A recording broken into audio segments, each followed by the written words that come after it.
avec Hervé Gattegno. Bonjour Hervé. Bonjour. La réaction, plutôt que l'action, bien souvent, dans la classe politique. Tout à l'heure, hommage national aux victimes des attentats du 13 novembre. Moment de recueillement, d'unité nationale, bienvenue. Nous avons besoin de cela. Tous les leaders politiques seront là, tous. Pourtant, votre parti pris est acide. Ce matin, François Hollande n'a pas de quoi pavoiser. Que voulez-vous dire? Mais vous savez, pavoiser, c'est hisser les drapeaux, au sens propre, décorer les villes, les rues avec le drapeau. C'est ce que François Hollande a demandé aux Français pour montrer que la France est prête à résister. Ce n'est pas une mauvaise idée, il faut le dire, les circonstances requièrent une part de symbolique. Simplement, on ne peut pas s'en tenir aux symboles, ni aux discours, ni même aux déclarations de guerre. François Hollande, on l'a dit, a eu une réaction forte après le 13 novembre, mais il reste le soupçon d'une longue inaction auparavant. Des familles de victimes, d'ailleurs, cette semaine, l'ont dit haut et fort pour refuser de se rendre à la cérémonie de ce matin. C'est ce malaise que François Hollande doit dissiper, parce que il est démoralisant pour les Français et dévastateur pour lui. Donc oui, les Français peuvent hisser les couleurs aujourd'hui, mais le président de la République, lui, n'a pas de quoi pavoiser. Oui, le président de la République qui doit aller au-delà d'un appel à l'unité autour des valeurs de la France. Vous savez, dans un discours comme celui que va prononcer François Hollande, il y a forcément la référence à tout ce qui fait la France et qui, contrairement à ce qu'on entend souvent, fait de moins en moins consensus chez les Français eux-mêmes. La liberté, évidemment, mais aussi la tolérance, l'égalité, la laïcité qui n'est pas la haine des religions, il faut toujours le dire. La générosité aussi, ça fait partie du tempérament français. C'est-à-dire tout ce que les terroristes ont visé et que peut-être ils peuvent réussir à atteindre ou à abîmer si on n'y fait pas attention.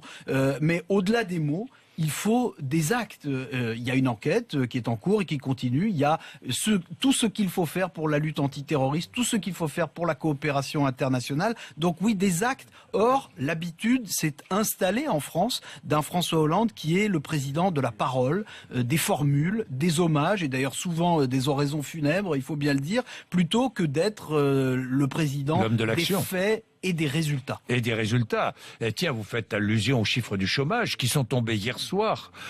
C'est le choc de l'information et qui se dégrade, le chômage, à nouveau fortement. Est-ce que ça peut parasiter la cérémonie d'aujourd'hui d'une manière ou d'une autre? Tout le monde va faire évidemment la différence entre le recueillement national, vous l'avez dit, qui est émouvant et qui est nécessaire, et la forme de consternation qu'inspire tout de même l'aggravation du chômage. C'est un chiffre désastreux qui est en même temps un rappel douloureux pour François Hollande. L'unité nationale, elle fait taire les critiques, mais elle ne fait pas disparaître la réalité. L'emploi aussi était une guerre que François Hollande avait promis de mener.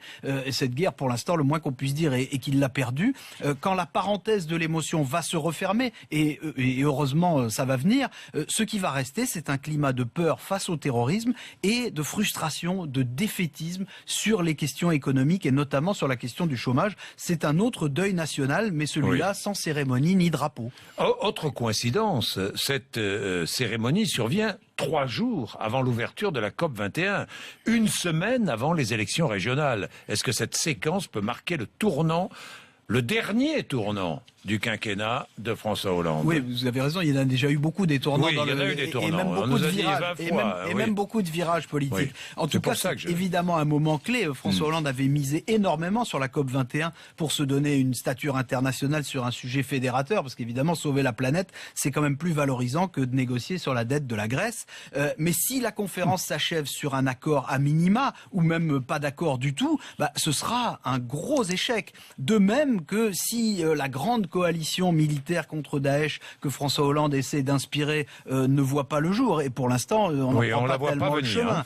Juste avant les élections régionales, qui seront le dernier scrutin avant 2017, c'est un moment capital pour François Hollande. C'est peut-être la dernière occasion qu'aura François Hollande de montrer qu'il est capable de répondre aux impatiences autrement que par l'impuissance.